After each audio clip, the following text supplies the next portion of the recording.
Cordial saludo, estimado docente de curso Ética Empresarial y Responsabilidad Social.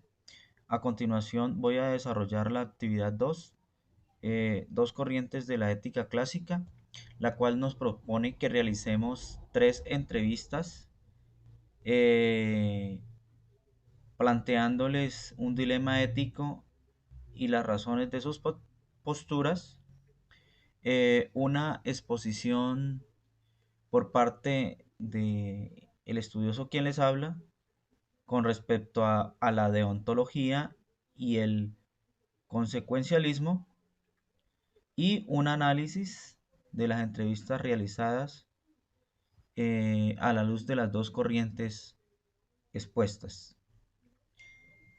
Eh, Inicialmente, pues voy a explicar un poquito la definición de ética, la cual se ocupa del estudio de los valores, principios y normas que guían la conducta humana. Es la rama de la filosofía que busca entender cómo debemos comportarnos y cómo debemos tomar decisiones moralmente correctas. Se preocupa también por el análisis y cuestionar los fundamentos de la moralidad y proporcionar un marco teórico para determinar qué es lo bueno y lo correcto en diversas situaciones. En consecuencia, la moral se refiere a los valores, principios y normas que guían el comportamiento de una persona o de una sociedad en particular. La moral desarrolla a través de normas y reglas transmitidas culturalmente y suele ser el resultado de la influencia de la religión, la educación, la tradición y otros factores sociales y culturales. La moral se relaciona con los juicios de valor sobre lo que está bien y lo que está mal, y establece un conjunto de reglas de conducta que rigen la interacción de los individuos en una sociedad. ¿Esto qué nos quiere decir? En resumen, pues que mientras que la ética es un campo de estudio filosófico que busca comprender los fundamentos y principios de la moralidad, la moral se refiere a las normas y valores específicos que guían el comportamiento humano en una sociedad o grupo en particular. La ética proporciona un marco teórico y reflexivo para cuestionar y evaluar la moralidad, mientras que la moral es el resultado práctico y cultural de estos valores y normas. Continuamos con la definición de ontología. La deontología es una disciplina que radica en el estudio y observación de los deberes y de los valores mandados por la moral. Se basa en principios y deberes éticos que guían la conducta moral de un individuo. Sus características principales, que posee un mecanismo de control automático, no se fundamenta en principios propios, y que también la deontología puede institucionalizarse por medio de los códigos deontológicos o módulos que ceden de mejor eficacia. En relación al consecuencialismo, eh, podemos decir que es una posición que tiene como base las consecuencias de las acciones libres para juzgar si esas acciones son buenas o malas. La conducta es buena si los efectos o consecuencias que tienen son buenos. Y en contrarrespuesta, la conducta es mala si los efectos o consecuencias que tienen son malos. Pasamos al punto del dilema ético y tenemos aquí la definición de un dilema ético. Nos dice que son casos en los que existe una dificultad para establecer cuál es la decisión correcta, porque cualquier acción posible implica violar un principio moral. Surge de los trabajadores cuando se les presenta un conflicto entre dos normas éticas. Sus principales principios: debe existir al menos dos decisiones posibles entre las cuales elegir. Todas las opciones posibles implican actuar contra un principio ético. Por lo tanto, es necesario sopesar cuál de esos principios es más importante o tiene un peso mayor.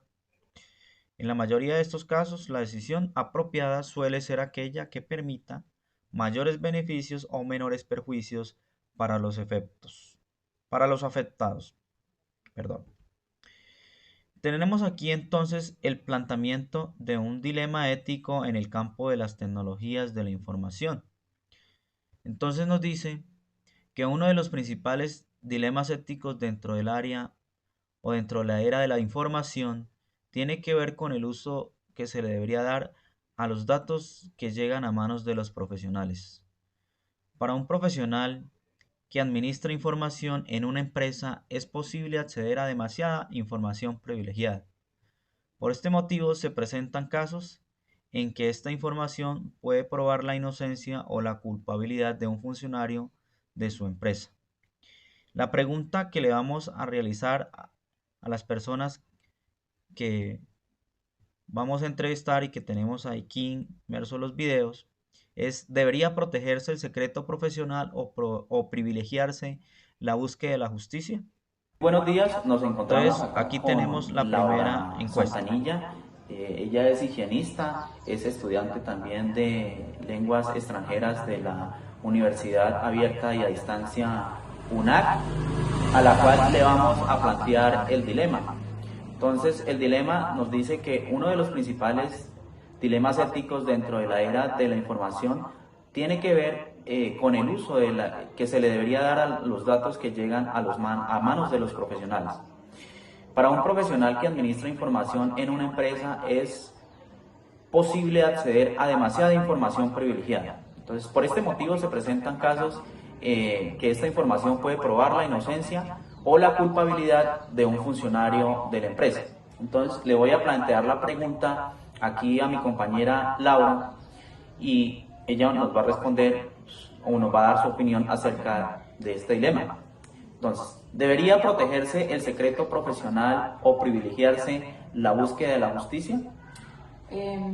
Considero que desde un punto de vista ético y moral se debería proteger el secreto profesional, máxime que haya una medida judicial que ordene la información y ya sea la justicia la que siga con el proceso de si es culpable o es inocente el funcionario de la empresa.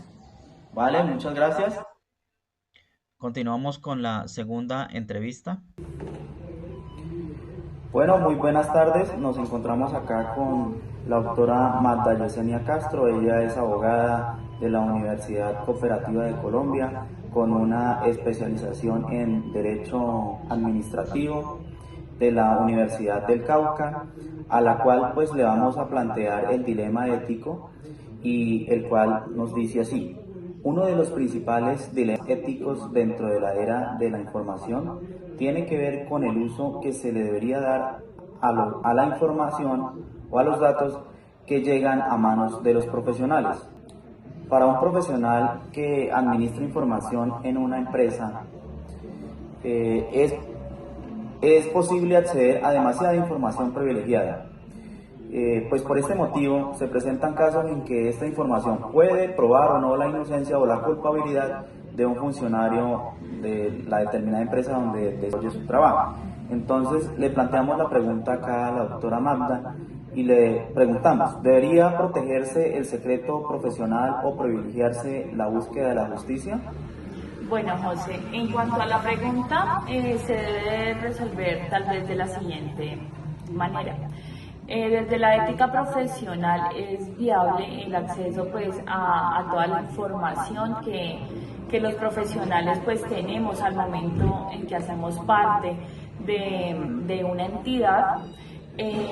A mucha información, esta información debe protegerse y debe utilizarse de buena manera tanto por el profesional que la tiene a su alcance como la entidad. Entonces, debe protegerse el secreto profesional por parte de los profesionales y al igual se debe hacer por las entidades.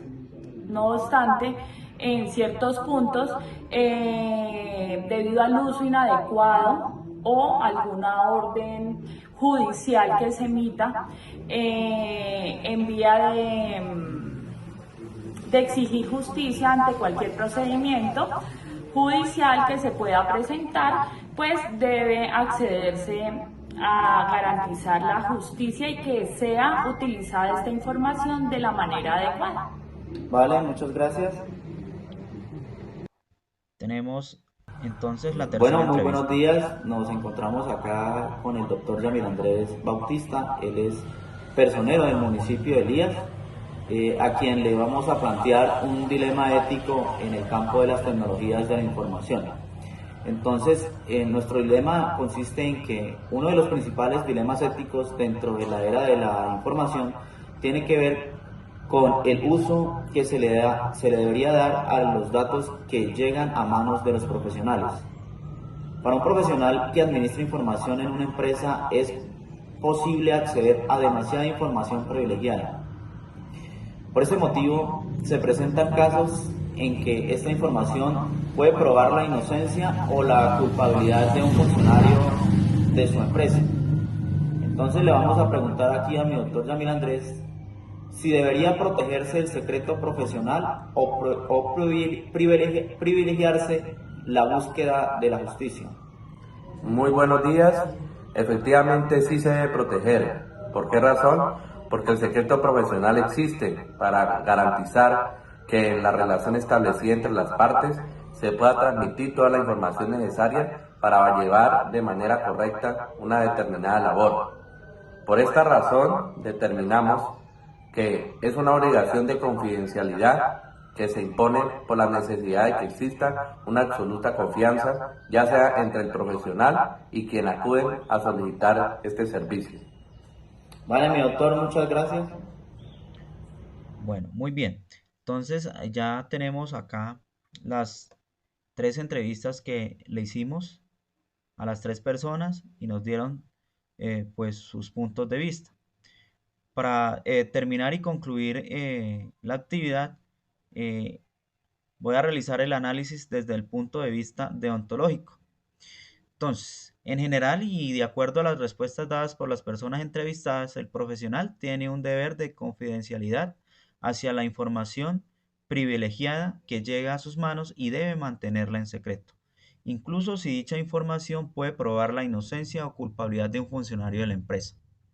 Para el enfoque deontológico, el respeto por la confidencialidad y el secreto profesional es más importante que la búsqueda de la justicia en este contexto específico.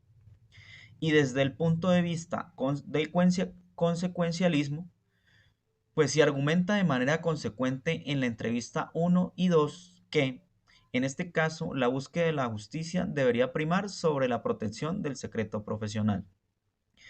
Desde esta perspectiva, si el acceso a la información privilegiada puede ayudar a establecer la verdad y hacer justicia en el caso de un funcionario de la empresa, entonces se debería privilegiar la revelación de esta información, incluso si esto significa romper el deber de confidencialidad, aclarando que debe existir una medida judicial que lo ordene.